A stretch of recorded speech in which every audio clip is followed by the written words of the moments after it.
La mobilisation maintenant d'un village de l'Oise pour sauver un château du 19e siècle. Les travaux de démolition ont commencé. La mairie estime que le bâtiment est trop délabré pour être rénové. Les défenseurs du patrimoine veulent croire qu'ils peuvent encore préserver l'édifice qui fait partie vraiment de l'histoire de cette ville. Pierre-Yves Salic, Bruno Villiers. Les pelleteuses ont déjà grignoté une bonne partie de ce château du 19e siècle, aux grandes dames des riverains, maintenus à bonne distance. Il y a déjà toute l'aile à gauche qui va être démolie là. C'est trop tard? Ouais. Ça avait du charme, et en plus c'est le cœur du village, quoi. C'est ce qui nous restait. Tout le reste a été détruit. Donc il n'y a plus rien. C'est le second château de Lagny-le-Sec qui disparaît. Muré et délabré depuis 20 ans, il a longtemps servi de centre de soins pour déshérités, comme on disait.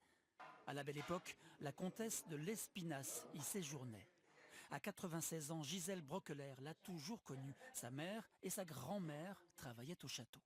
La comtesse de l'Espinasse avec la marquise, la baronne, venait ici au printemps. J'avais le droit d'aller au château parce que le château était fermé quand ils étaient là.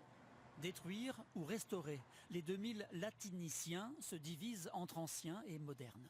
Il faut savoir passer à autre chose et ne pas vivre avec le passé toujours, malheureusement. Et puis bon, c'est pas non plus un château classé avec extraordinaire. C'est un minimum de patrimoine qui représente notre région, qui représente les alentours. Et c'est vraiment une dépréciation de tout, de nos valeurs. Le maire est indisponible cette semaine. Lui seul aurait pu défendre son projet de salle de réunion et de spectacle. Raser le château est pour lui la moins onéreuse des solutions. Les protecteurs du patrimoine y voient une erreur historique.